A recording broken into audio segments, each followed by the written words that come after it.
Alrighty, welcome to Stillwater.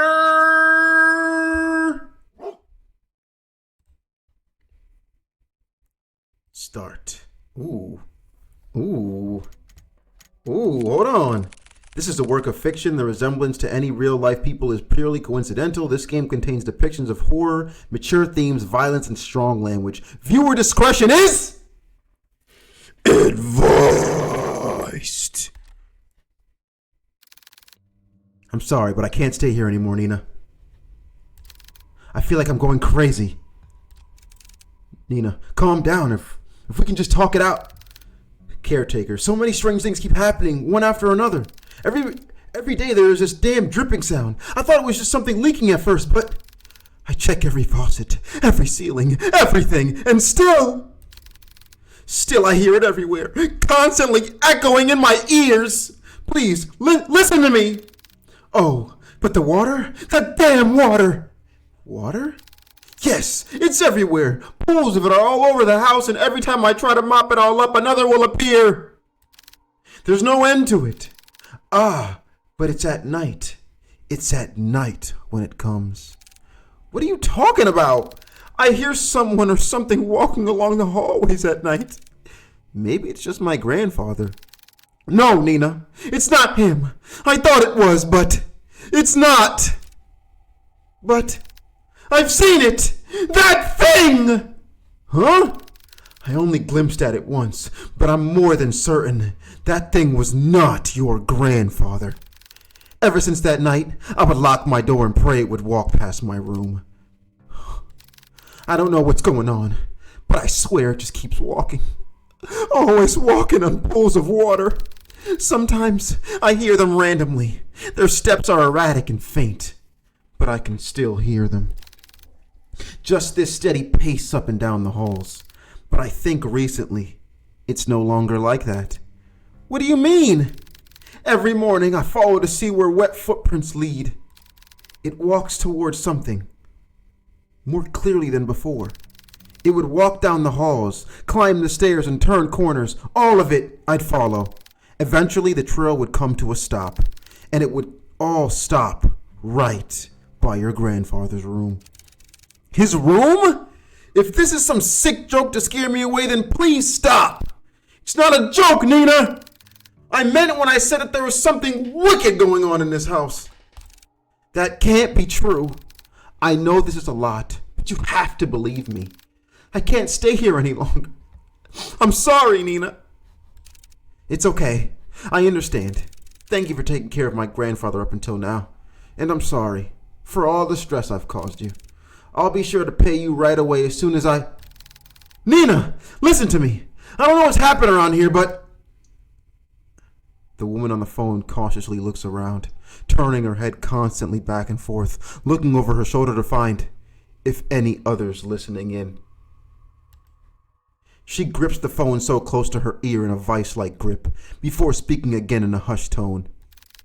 Something terrible is lurking in this house. I don't know what it is, but please, as soon as you get back, take your grandfather and just leave this place. Leave?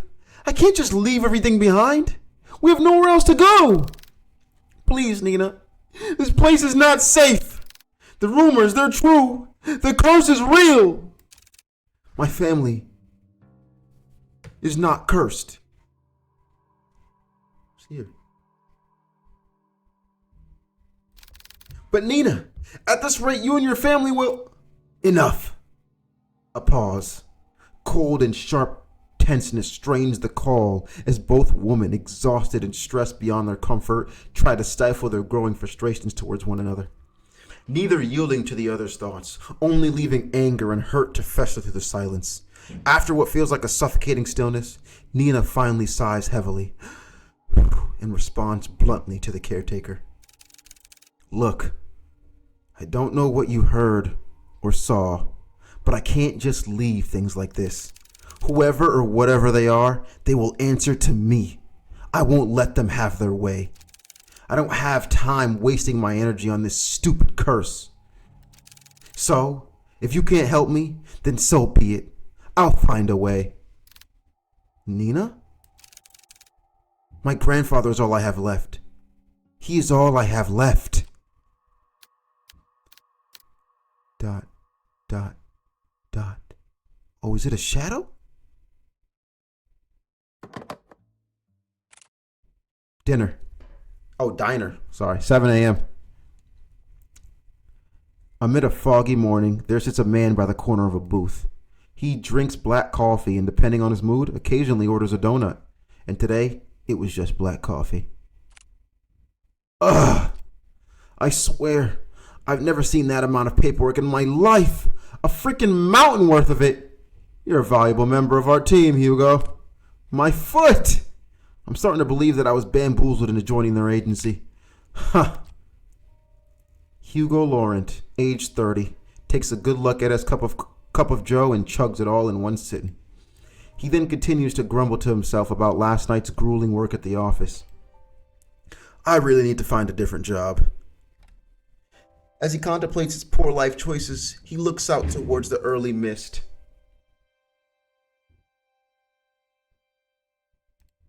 There was something inherently terrifying about the fog to him, how it engulfs everything and nothing. Even if it disappears, it always leaves behind traces, proof of it remaining.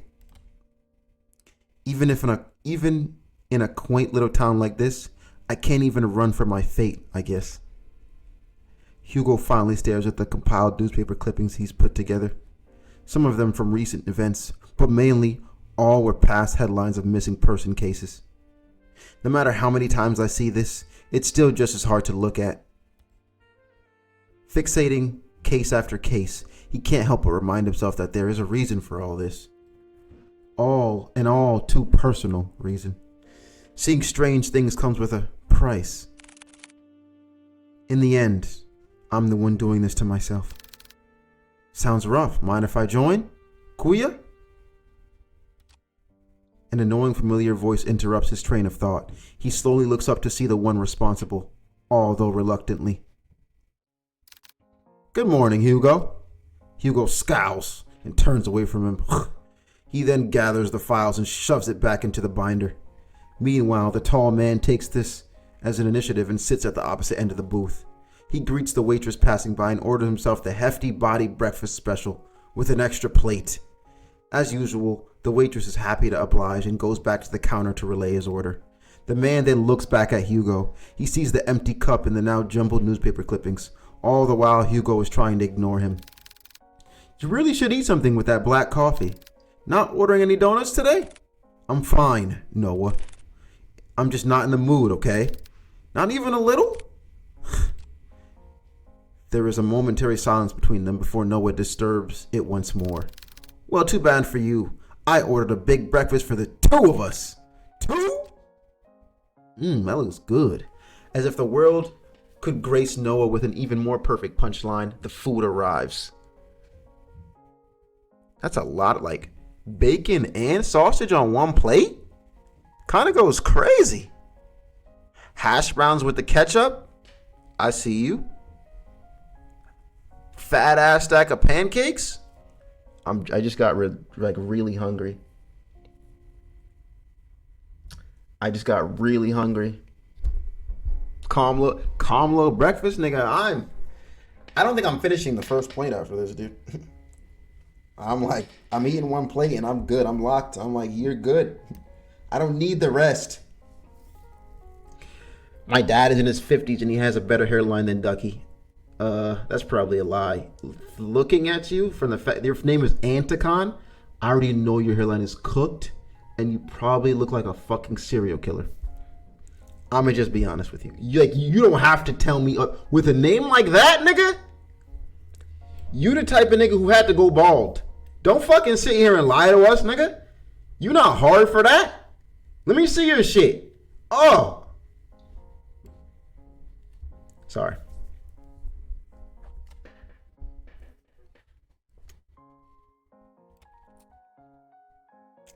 Sorry, I'm not sorry. It's not clicking next. Oh. Why the hell did you order for the two of us? Just eat what you want to eat. Don't worry about me. Wow. Mokang masarap? What does that mean? Right, Hugo? Mokang masarap? Are you even listening to me? Come on, we both know that if you don't eat now, who knows when you will, and I'm not about to let you faint again. So open wide. Noah DeLeon, age 27, a natural-born charmer, is also the only person in the world who lovingly threatens him to eat every day. With a pensive look, Hugo finally gives in and eats the generous spoonful without further complaints. It's good, right? Good food will always help you cheer up. Damn him. I got swept away again. Oh, by the way, the chief will be out for a business trip. She mentioned it will be for a couple of days. When did she tell you this? I didn't hear anything about it. Yesterday, I think. Yesterday? She told me to sort out the cabinets yesterday. She didn't mention anything about a business trip. I guess it was a pretty sudden one. Well, I mean, she did tell me to tell you. And lucky me, I know where you go every morning. You know what? I'm not surprised anymore. Well, what do you want to do? We technically have the day off. I'm going to head back to the office. There's a couple of boxes I didn't get a chance to sort out. In that case, I'll come with you. Why? You could just rest for the day and pass up this opportunity to get to know you better? Kuya! Quit it. After their enlightening banter, the two of them finish their breakfast, pay for their meals, and head to Hugo's car. As Noah opens the door to the passenger seat, he notices a bloodhound sleeping inside. The big dog stirs at the sound of the car opening and lazily stares at Noah. I'm sorry, big guy. He then closes the door while trying not to make too much noise to disturb its occupant. Colby!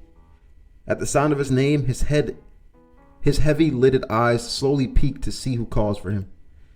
It is his one and only partner, his human. As if finally realizing who he is or where he is, the old bloodhound stirs up from his sleep, pounces at Hugo, and proceeds to wag his tail uncontrollably. Good morning again, Colby. Had a nice nap? Colby, 8 years old, Hugo's most faithful and loving partner in crime, has the biggest tendency to just sleep all over the place. Noah, who was witnessing all of this from the back seat, chuckles to himself. He is amazed and slightly defeated at Hugo's sudden surge of energy. Ha! It doesn't matter how many times I try. When it comes to boosting up his mood, no one can beat Colby. 7:50 a.m. Agency. The three headed back to the office. The space is just the same as Hugo left it. A decent, organized mess. To his credit, for the amount of boxes he painstakingly went through, he believes he did a fair job. Albeit could have been better. Wow, you really outdid yourself, Hugo. It looks less crowded. Ah, shut it, will you? I said I was going to get to it. Thanks, boy. Before Hugo could continue to give deserved head pass, he notices someone. A woman stands timidly peering outside from the storefront. She looks a bit frantic and even more restless with her disheveled and ill-fitted clothes, drawing emphasis to her already too visible petite frame. The woman tries to grasp the door handle several times, but stops before she could touch it. This game has 5 endings. Yeah, we'll only do one. Her brows furrow, agitated and distressed about something. So much to the point it is preventing her from just simply reaching out for help. However, when she finally makes eye contact with Hugo, she immediately rushes in. I'm so sorry. I know that the close sign is up, but I saw you come in and I... Are you all right, miss? I need your help. My grandfather, he... Before she can continue explaining, Noah swiftly cuts in front of Hugo and intervenes, in all too practiced manner. It's okay, miss. We'll hear what you have to say. So please, why don't you sit right over there? Noah gestures to one of the empty seats at the other side of the office. The poor woman hesitates for a moment. She clutches desperately to the strap of her purse, her eyes focused apprehensively on them and at the gestured seat. After mulling over Noah's offer, she quickly glances back and nods. The woman then walks toward the corner of the room and sits at the edge of the sofa. Her posture is wary and tense, giving no sign of comfort for even this brief moment of peace. Can you start off by telling us your name? I apologize for earlier. I'm usually a bit more composed than this, but I guess I'm failing at that too. My name is Nina Mortimer. Hello, Miss Nina. My name is Noah DeLeon, and I am one of the assistants here. That big guy next to you is our other lovely assistant, Colby. And the one brooding over here is Private Investigator Hugo Laurent. I'm not brooding, I'm just tired. And our chief is away on business, but I think we can still accommodate you. So, how can we help, Miss Nina? For just a moment, Nina appeared a bit more lax, more hopeful, maybe even relieved from this warm welcome. However, she once again tenses up. The guilt and shame come rushing back to her, visible by the creases of her brow as she once again realizes why she is here. I need help watching over my grandfather tonight. Tonight? Yes, I know this is a strange request, but my hands are tied on this. It has to be tonight. I'm sorry, Miss Nina, but I don't quite understand. Is your grandfather in any danger? I think someone is trying to take him away. What? Take him? Miss Nina, I think you should contact the police right away. They are far more equipped at handling this kind of situation. No, they're not. I've tried requesting their help, but they give me the same answer verbatim for weeks now. They would send someone out to watch over the manor for the entire day, but by the end of their routine, they would always report back nothing unusual. They saw no one else leaving or arriving at the house other than me or the caretaker. And despite telling them all in detail about the letters and all the strange thing that's been happening, there's nothing they can do about it, but just sit around until it escalates even more. I can't wait any longer. Any more than this, then it'll all be too late. If only I knew who Lewis was. Lewis? She lets out a gasp. Her hands shot out to cover her mouth, realizing she had said too much so carelessly. She tries to avert their gaze, but Hugo stares persistently at her. Miss Nina, who is Lewis? Are they the ones causing all of this? Once more, she contemplates, her brows knit closely together as she bites her lips nervously. It's as if the words she wanted to say have suddenly died out, too heavy to even utter. A mistake she can't take back. Before the silence stretches further, Noah speaks to Nina with a gentle and reassuring tone. Miss Nina, I know it's scary. All of the things you've mentioned to us so far, no one should ever have to experience, especially by themselves. And I assure you, we'll listen to all of it. I promise. Wow, the manic eyes search deeply at them, trying desperately to discern any doubt or mistrust on their faces. However, all she sees are people who are willing to give their time to simply listen to her, to actually help her. From this alone, Nina looks to the side where her purse is and opens it up. Tucked inside one of the pockets, she takes out a single, slightly crumpled envelope with a pigmented red wax seal pressed in the middle. At a glance, Hugo can tell right away that this letter appears to be a bit more worn out and antique, and yet, despite its delicate form, it remains well preserved, well kept. It's as if the letter itself was untouched by time forever, waiting to be opened. Grandfather has been receiving cryptic letters for the past month now. The letters didn't come with an address or the name of the sender, but this one is different from the rest. This had the name Lewis on it.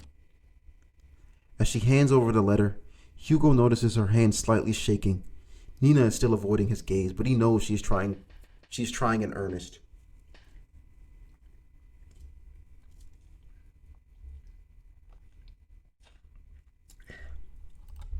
But before he could reach out his hand, he senses it. This visual ain't shit. My nigga, you got the attention span of a TikTok user. It just started. A faint shift in the room, unnoticeable to others, but all too glaringly clear to him. There is something very wrong with this letter.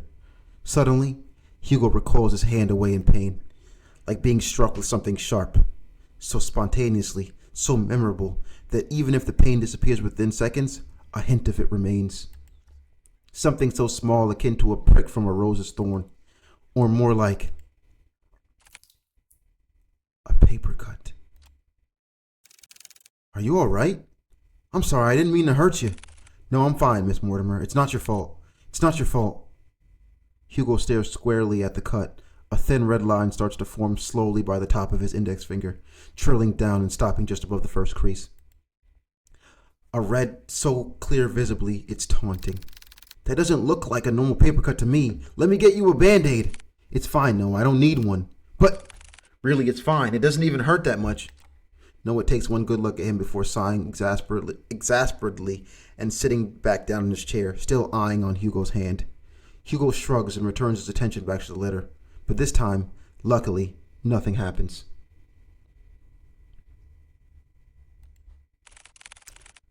For it to reach all the way out here with just a letter alone is truly terrifying.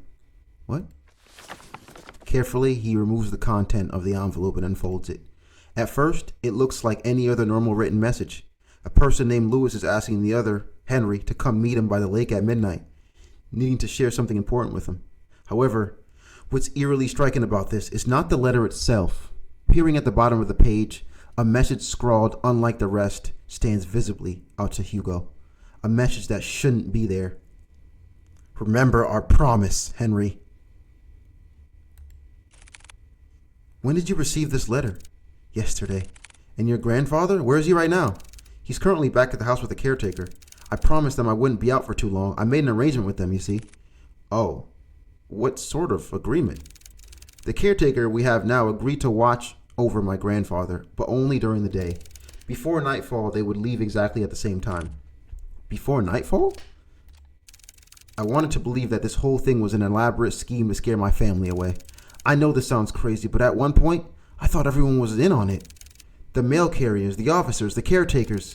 Everyone had a hand at making our families suffer. But this one was different. Up until now, I've never heard of anyone by that name. Not a relative or a family friend. But they clearly know who grandfather is. If I don't do something about this, I'll lose him too. Just by uttering the words alone, Nina begins to break down. The stress, the anxiety, the fatigue, all of it was finally catching up to her. Her body hunches forward, her hands pressed close down to her eyes as she tries to cover the stream of tears running down her face. As an act of comfort, Colby sits closer to Nina while Noah fetches tissues for her. Hugo, on the other hand, is puzzled. She said this whole thing has been going on for the past month, but something doesn't add up. And before nightfall, I think there is more to this she is not admitting. Whatever happened with the letter, I am more than certain. Certain that whoever or whatever Lewis is, they're coming for blood. Oh, we can reject this case right now. We can just call this shit a day, chat.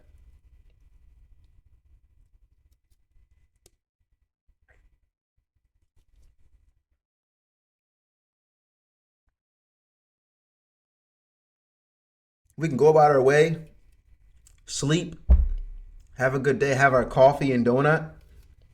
Don't do that. She needs our help. Does she, though? Her grandpa is old. He's already gonna pass. He's already up there, dude. You know? It's already like, GG's. We'll see you next time.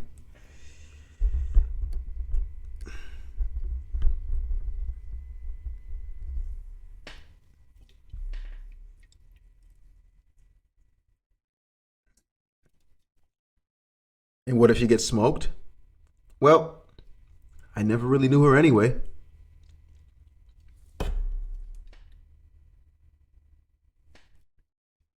You know?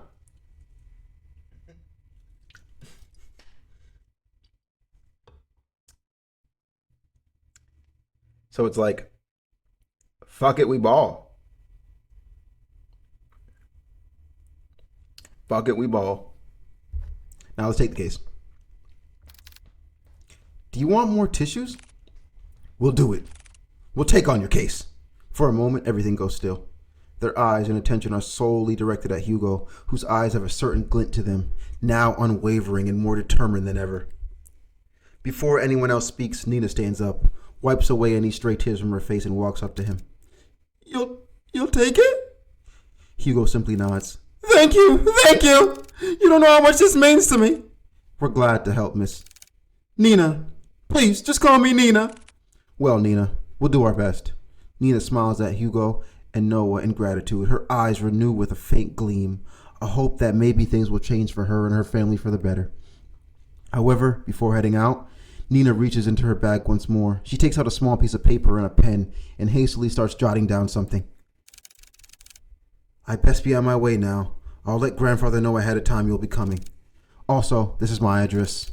I'll be sure to greet you all when you arrive. And thank you again. Truly. She politely bows to them and walks out of the office, already reaching into her purse for her car keys. Hugo watches from his desk as she goes to open the driver's seat. Nina looks back at the office window and takes one last look at Hugo. She waves slightly at him before finally pulling out of the parking lot and driving off. Once out of sight, Hugo turns to look at his cluttered desk. Still messy, but presentable. I guess we'll have to sort these out later. Again. 5:30 p.m. Car. From the ongoing downpour to the quiet hums of the car, they sit in silence.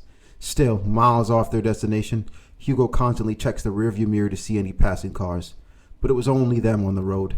Noah, who usually chats his ear off by now, leans quietly against the car door as he looks out to the passing streetlights, reserved and distant. He hasn't said a word to Hugo since they left the office. Hey, you're a lot quieter than usual. What's wrong? Huh, what a surprise. Have you been looking at me, Kuya? No, you idiot. You usually just talk a lot, that's all. So, do you miss me talking? Just say it. Do you believe her story? What? Given all the things she's told us, do you think she's telling the truth? Yes, I believe her. Or at least, I believe she hasn't lied to us. But I can't shake this feeling that she's hiding something. Like if she left out certain details on purpose. Also, why did she have to travel this far out of town for a private eye? Surely there must have been another far closer to her home than ours. I just don't know how to explain it. As expected of you, Hugo. Are you making fun of me? No, not at all. I'm just admiring your observations. I didn't want to offend Nina earlier, so I kept quiet until she finished. But her last name caught me off guard. Huh? Have you heard about the Mortimers? They're a pretty distinguished family that owned an esteemed fishing company. Well, they used to, I believe. They have yet to name an heir. What do you mean? Shouldn't it naturally go to Nina? It should, but I don't know. From what I heard, each time they try to name a successor, that relative mysteriously disappears. Oh. What? Gone without a trace, or so anyone thought. Their bodies would soon turn up months after. And you know what's strange? All of them have been labeled as accidents by local news. No foul play, just another unfortunate loss for the family. They've been struck with so many tragedies that over time, people began to believe they were cursed or something. Cursed? I think I can understand why she wouldn't go to the police again. They most likely thought she was seeing things and went along with the procedures just to keep face.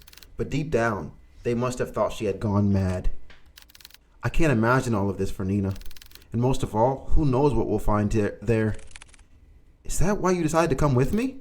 Well, partially. I'm more worried about you, though. Me? Why? Think of it this way. I'm the appointed driver. When you decide to do some pretty reckless shit, I'll be there to drive you to the local hospital. Ugh. Besides, 2 is better than 1. Exactly. I was fine with Colby coming with me. Well, have you heard that 3 is better than 2? Ugh! Mortimer Estate, 6 p.m. GG's. Mortimer Estate. Passing through countless dirt roads and steep cliffs, the estate can finally be seen beyond the evergreen. Nestled away from prying eyes, it stands tall, magnificent and classic. Truly a rarity only afforded to the privileged. And yet, with all its opulence, it looms from a distance. Hugo and Noah could only gaze at the sheer scale of the manor. Its grand stature topples easily over the dozens of houses they drove past. Wow. Look at the size of it. That's what she said. I could never imagine seeing a house like this in person. It's almost too surreal. Come on, she's waiting for us. Immediately after exiting the driver's seat, a sudden sharp pain weighs heavy on Hugo's chest.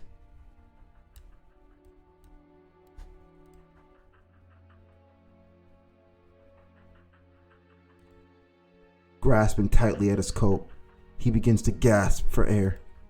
His vision hazes as he leans close to the car, trying desperately to ground himself. Like a fish drawn out of the sea, he desperately heaves.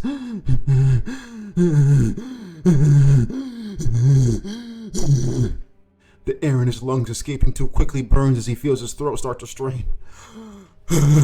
Drawing tighter the more he breathes.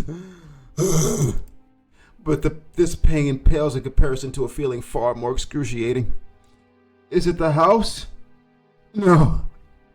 Something far more sinister. He feels it.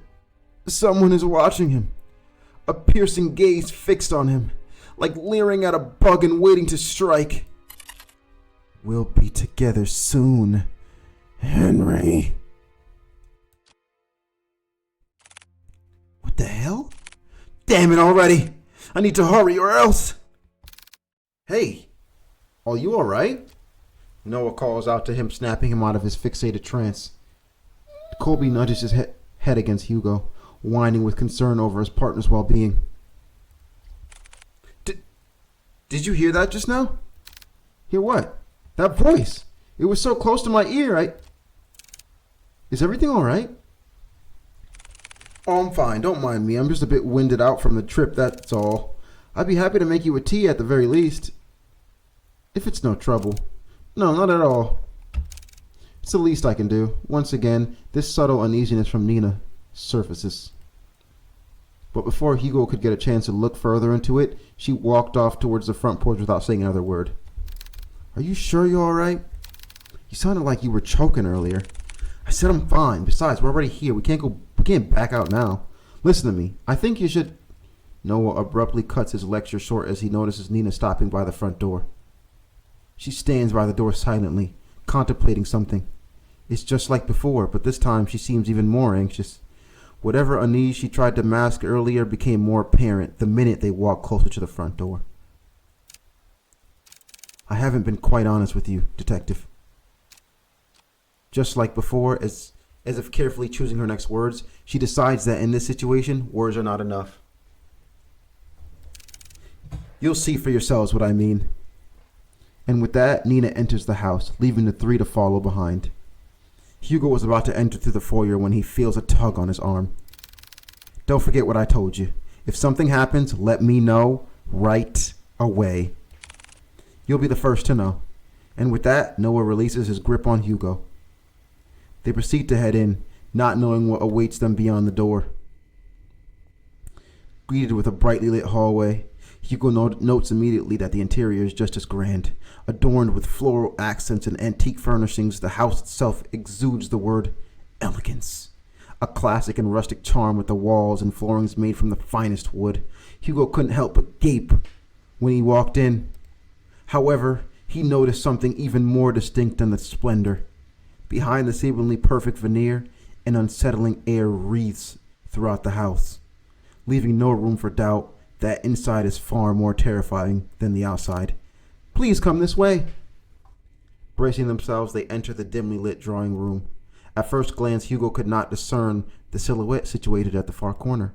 Only the sparse lighting from the window pierces through a fraction of the room's darkness. However, as they approach closer to the silhouette, Hugo now understands the reason for all of Nina's unsettling vagueness.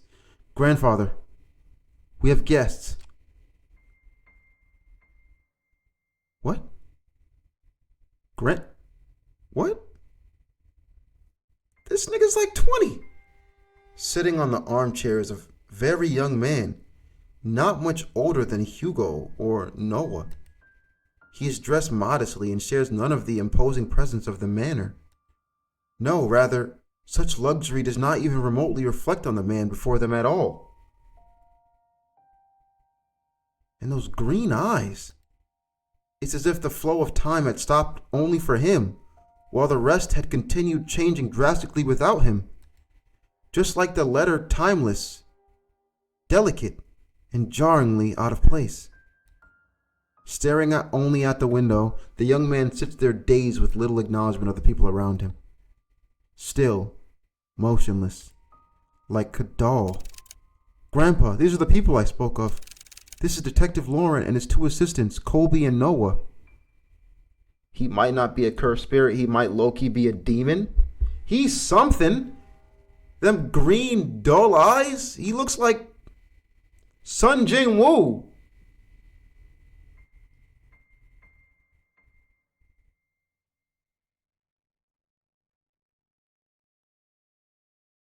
So why is he not aging?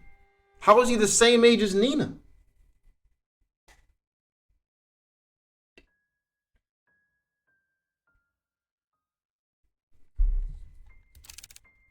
They're going to help us. He could also be a vampire. Actually, that's good. His pale skin, those eyes, could be. Could be.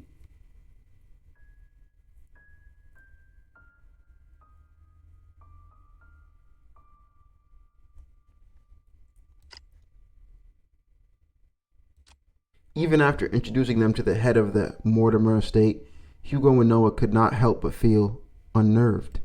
The man before them was supposed to be frail and older than any of them, and yet here he remains, forever unchanging, forever young. They've come a long way, so I'll be making some tea.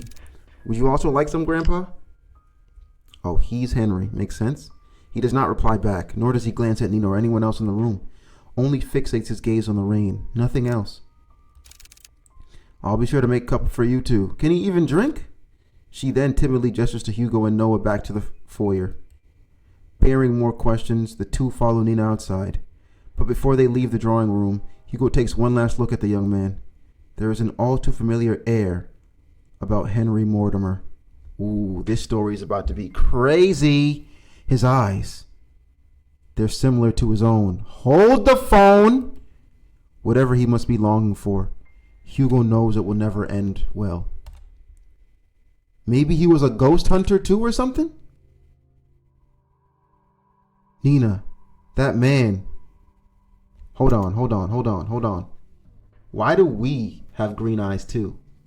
Could we low-key be a Mortimer? Ducky, I don't think you're dodging any allegations. What allegations would I like to dodge? I don't want to dodge any. Could we low-key be a Mortimer?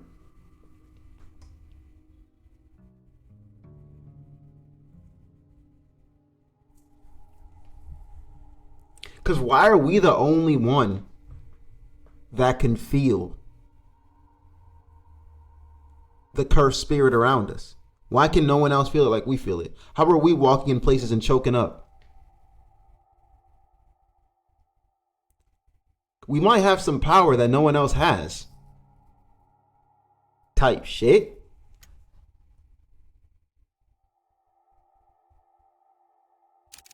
Yes, he's my grandfather, the one I asked you all to watch over. I know, this is hard to believe, but Nina draws something out from her pocket. It's an old picture of a handsome man with slick back hair, wearing the finest of suits. The gentleman in the picture has a different air to him, one of wealth and power, none of which reflects at all of the current Henry Mortimer. It's almost as if looking at two different people. This isn't much to go by, but believe me, they are the same person. Then why does he look so young? It happened a few nights ago.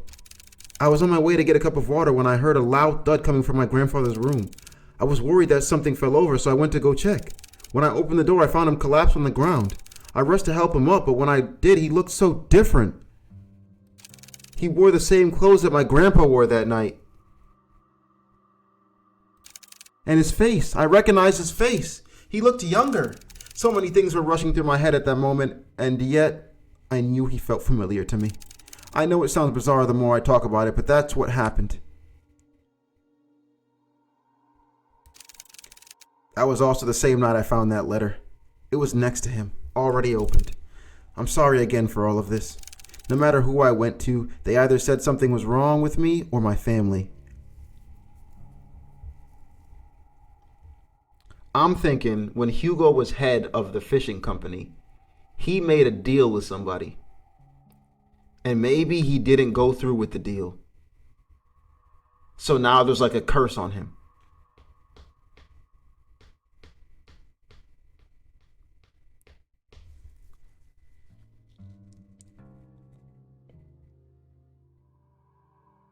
Like a blood pact was made or something. I can see that. With everything going on, maybe they're right. The pools of water, the letters, Lewis, and And now this. He made a deal with Lewis. I've been ignoring the signs for years and just blindly hoping things can get better if I try finding solutions on my own. He made a deal with Lewis that he would be the next heir to the company.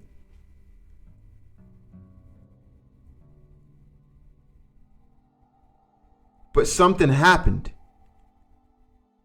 So now when he tries to give the company to anyone else, Lewis haunts them niggas and kills them.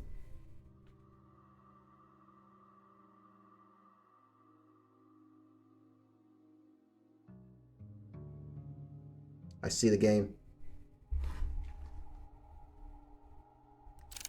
But that's not enough anymore. Maybe my family is really cursed. No, they're not. Curses aren't real. Detective. I think we easily get too involved in believing that sort of thing exists. In truth, the ones who fixate on it make it their reality. So we're just not like, but this guy is young. Like, we're going to glance over that? Rumors, doubts, lies, all of those things are what they want to become real. Deep-rooted emotions like that can't possibly be healed or fixed right away. But like a curse, those emotions drag other people down with them. Personally, I think you were caught up in all of this. But I assure you, we'll see this through. For you and Mr. Mortimer. Thank you. Good. Now, our first priority is to find out more about Lewis. Nina, the letter you showed us back at the agency, do you have it with you? Ah, yes, it's here. Do you mind if I borrow it for a bit? I'll be sure to give it back. Of course, but what are you going to do with it? I've searched everything on that letter and I still couldn't come up with clues. I'll be using it as a reference or a guide, if you will. I'm afraid I can't discuss too much of the process, trade secret and all. Of course. I'll check upstairs. Noah, you and Colby check the ground floor. Got it. Before they leave to do their own investigations, Hugo grabs a hold of Noah's shoulder. He leans in, close enough for Nina not to hear. Keep a close eye on Mr. Mortimer and Nina. Especially Nina. I don't want her to be dragged any more than she already is. So whatever happens, keep her safe. Hugo, you... Fine, but remember, yell for me, okay? I know. Thank you, Noah. I'm counting on you.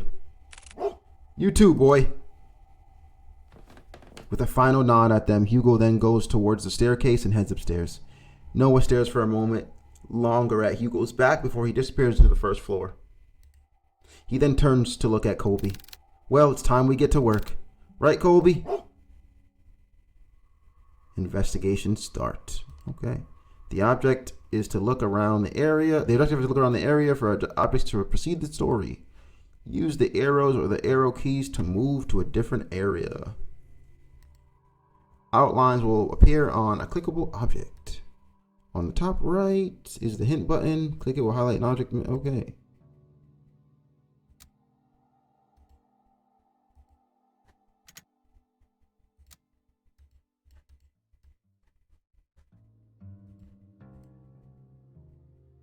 Nothing there.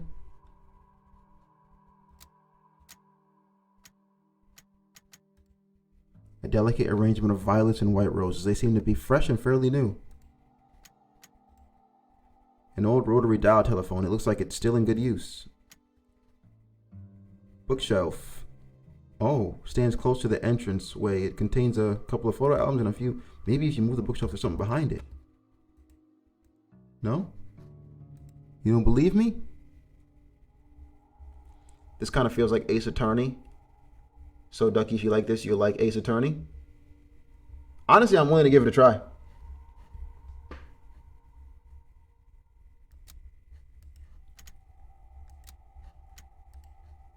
Mr. Mortimer still sits motionless by the corner of the room, his gaze never leaving the rain.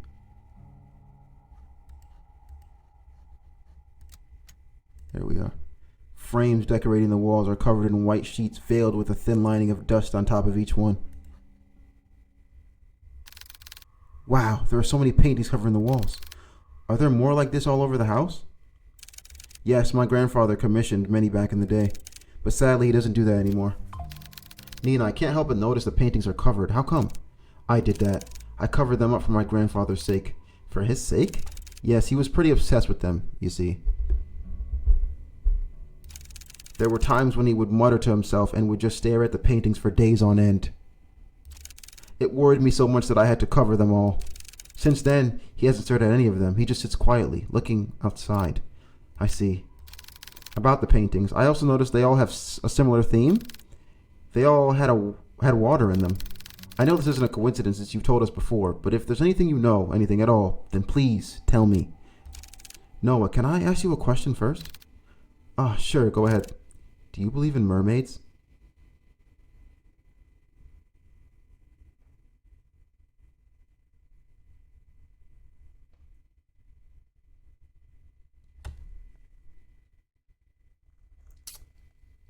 I went to the beach last year and I saw a mermaid.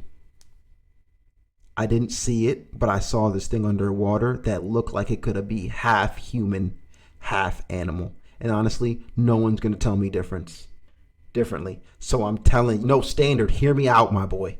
Hear me out. There was a mermaid under there. There was a mermaid. It was swimming, middle of the ocean, waving its little tail. And I wanted to catch it, but I had no fishing tools with me.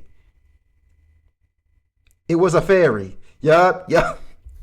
I'm telling you, they're real. But this goes back to my theory of different realities. Again, mermaids could be real, but in a different reality. So for them, that's normal. People with fins, real. Right? That's just a normal day at the beach for them. You feel me? That's just a normal day at the beach for them. The mermaids are out there swimming.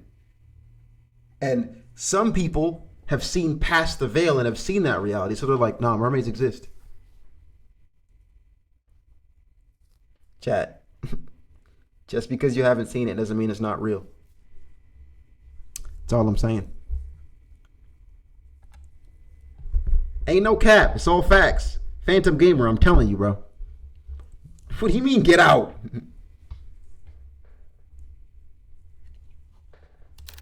Mermaids?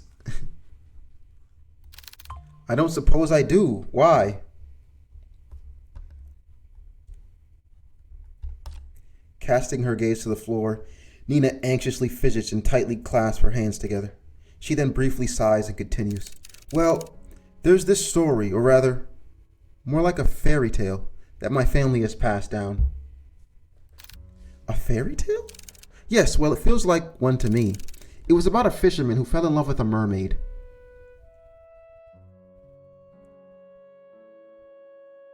I'm calling it now. Louise is a woman.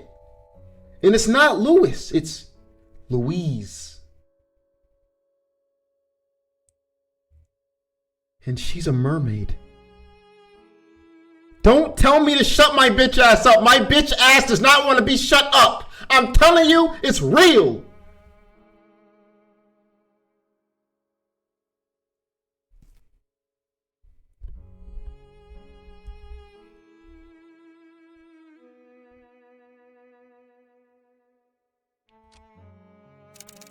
Every day and night, he would go out by the shore to gaze at her beauty. But one day she vanished, leaving him confused and heartbroken. Determined, he would sail many seas for a chance to see her again. Sailing from coast to coast, new lands beyond, and back he would go. Not long after, fortune followed him all throughout his journey and made him one of the wealthiest and most highly respected in his village. However, despite all the wealth he gained through his travels, he never found the mermaid again. She would only be a dream, nothing more. And that's the end of the story. It doesn't end happily, but I guess there was a lesson behind all of it. I just never understood it. What do you think happened to the mermaid? I know it's an exaggeration, and yet I can't help but wonder.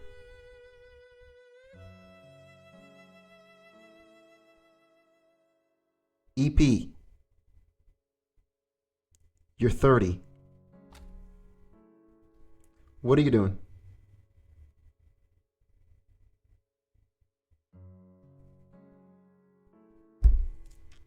What are you even saying? Enjoy yourself, man. But that was a little bit like, it's hard to say. I just feel bad for both of them.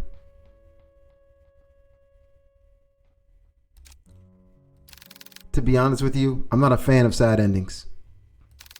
If it were me, I would wish the fisherman and the mermaid could see each other again.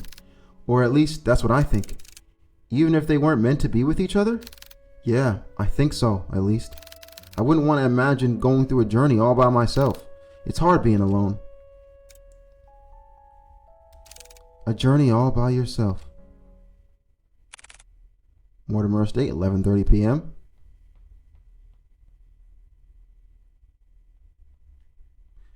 With that message, I don't think EP's actually. He might not be. I mean, we've been lied to before, right? We had when I first started streaming, we had two things happen.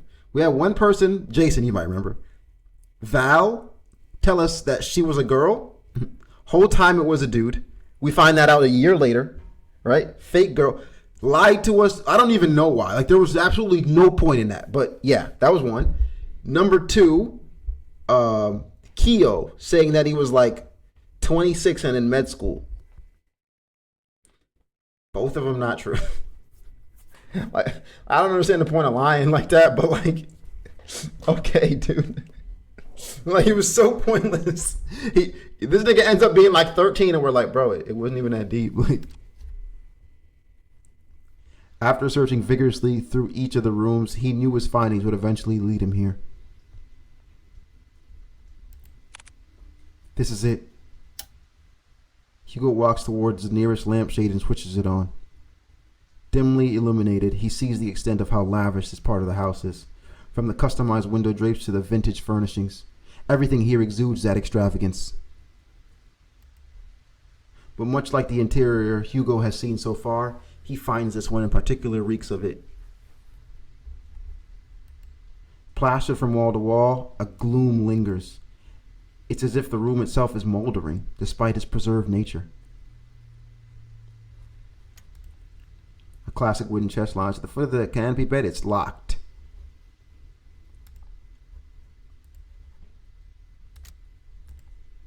A meticulously organized set of academic books, ranged from nonfiction to geography, are all on display. However, hidden away behind the vast collection are some children's fairy tales, all carefully kept.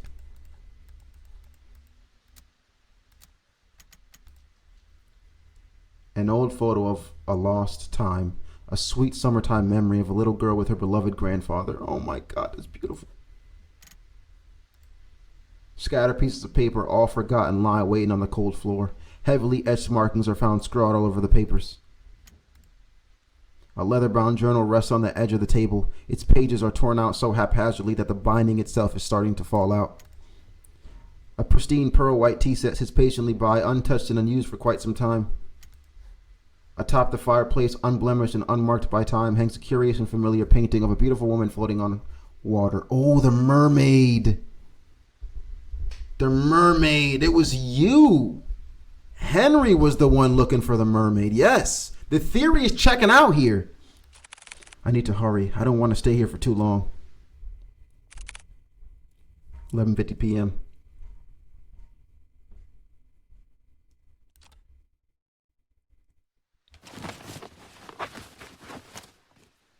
He searches and searches, and still there's no sign of Louis. To Hugo, even if there is a fragment, a singular thread to that person, to their real selves, he could find them. But there is nothing. Not one thing pertaining to him. It's as if the thought of Louis barely exists at all. What is going on? I clearly sensed that presence from before, but it's gone again. Damn it, I wish I had more time. No, calm down, it has to be here. I just need to focus. He ponders again, retracing every step and every little detail, hoping that he overlooks something. Yet all he knows is that the one tangible thing that connects him, that tethers so closely to this place, to this space, and most of all to Henry, is the letter. Words of promise, of love, all delicately etched onto a page, but tainted with a powerful and dark emotion that has been festering for too long. Tainted. From the very start of all this, Hugo believed that whoever Louis was, they were the ones responsible. He thought that he could find them and convince them to stop their haunting for good, to bring them peace and to move on. However, that isn't the case anymore. The unnatural force that binds everyone so closely together in its family is not the cause of an angry spirit. No, it's something far more devious than that. As he takes the letter out from the envelope, he notices a change within. Bearing no foreboding threat at the bottom of the page, it looks just like a regular letter, or rather, what it once was. A sad and tragic love. Huh? If you can't come, then I understand. Things have gotten more complicated with your mother ever since she found out about us, right? I'm sorry, Henry, for everything. It hurts to see you so torn up like this. I would never hurt you or drag you along with me. If this is to be our farewell, then can I ask you one last favor? Could you keep my locket? I know this is selfish of me, but I'd like for you to have it. I'd be happy to know it's safe with you. My heart will forever be yours, Henry. With love, always, Lewis. So this was the true letter. A small warmth emanates from the paper, wrapping closely around his fingers, quiet and soothing. The fragment Hugo was searching for. Lewis, I'm sorry. You were also a victim in all this too. Please, if you can hear me, I need your help. Without warning, the sound of a click can be heard across the bedroom, as if something unlocked itself. Hugo turns his head toward the sound and sees the chest. Unlike the other furniture, its dark and rustic features have not been maintained well, left to rot on its own. Suddenly, he stops at the sound of a voice, a sweet voice, whispering to him, beckoning him towards the fireplace. Come here, my dear, sweet boy.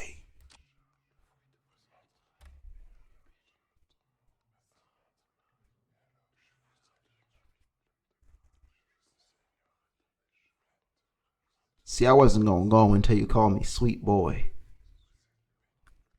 But you feel me? Now I gotta go. Wait? Why wait? I got a date. Why wait when I got a date? Go to the painting.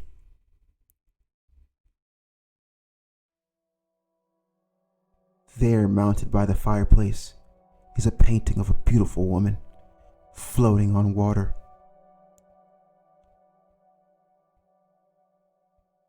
Is Lewis Hugo's mom and Mr. Mortimer's is... Yo! That would make sense. Hugo is mom, Mr. Mortimer's dad. He's the only one with green eyes and he can sense all of this going on. And she calls him sweet boy.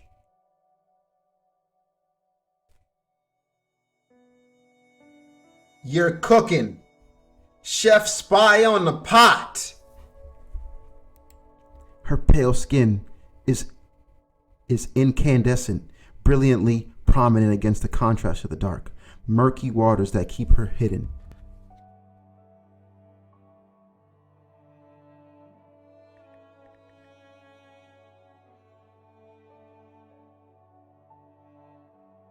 Incandescent, emitting light as a result of being heated. Full, strong emotion, passionate. Okay.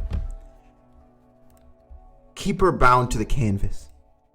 Hugo stares intensely at the picture. An emphatic sorrow swells within him, disarming his very senses and forcing him to inch closer, surrendering himself to the sweet song.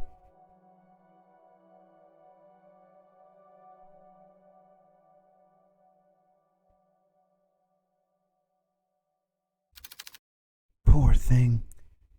How lonely you must feel.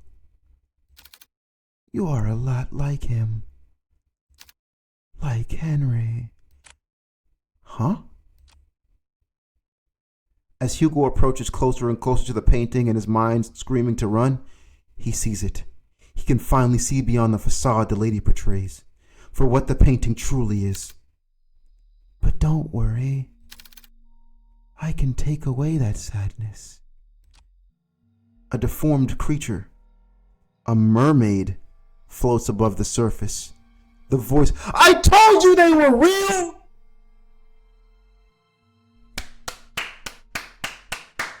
Mermaid!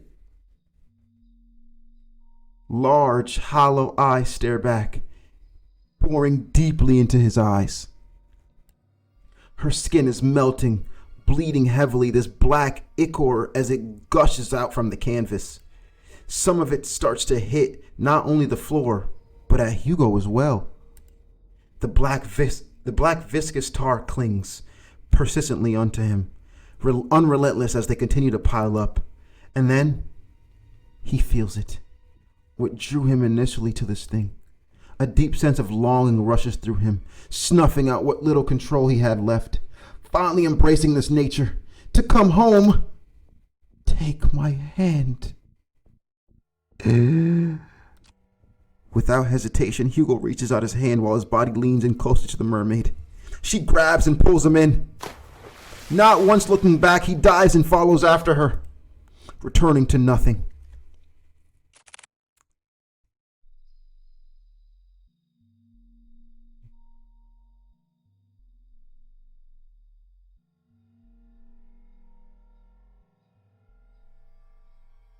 What?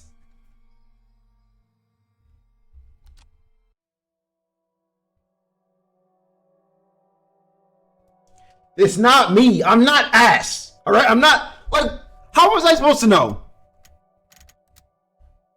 Oh, and I didn't even fucking save. I didn't even save. All right. Should I not go towards the painting, you think, chat? All right. Let's quick save here. 50. Did Hugo, even if there's a fragment, singular thread to that? Okay.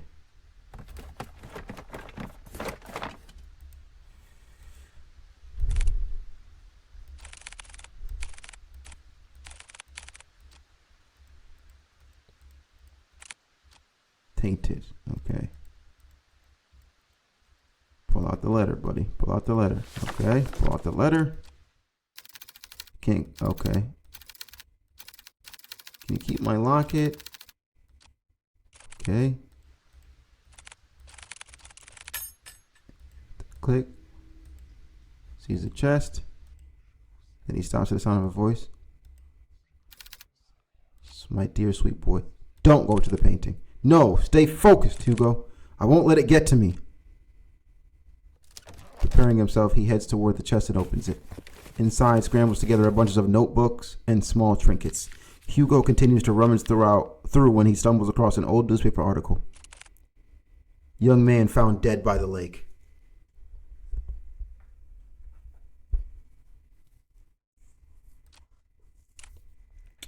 Huh?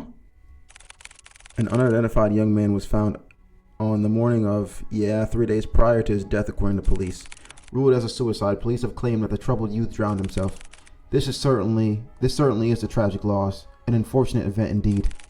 No claim of his body has been made yet. By the corner of Hugo's eye, he spots a bright glint buried beneath the clutter. He reaches for it.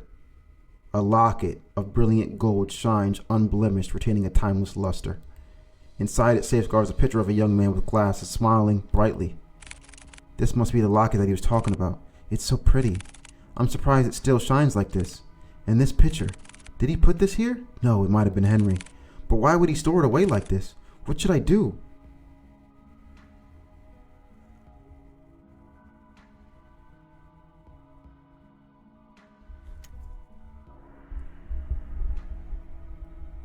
First we quick save, right? First we save. Hell yeah.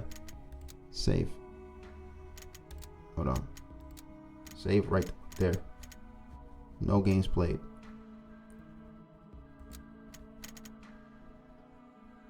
Damn, that was close. I was quick saving on nothing. What did y'all do in chat to make Peanut Butter Jammy this mad? What did you do? Like,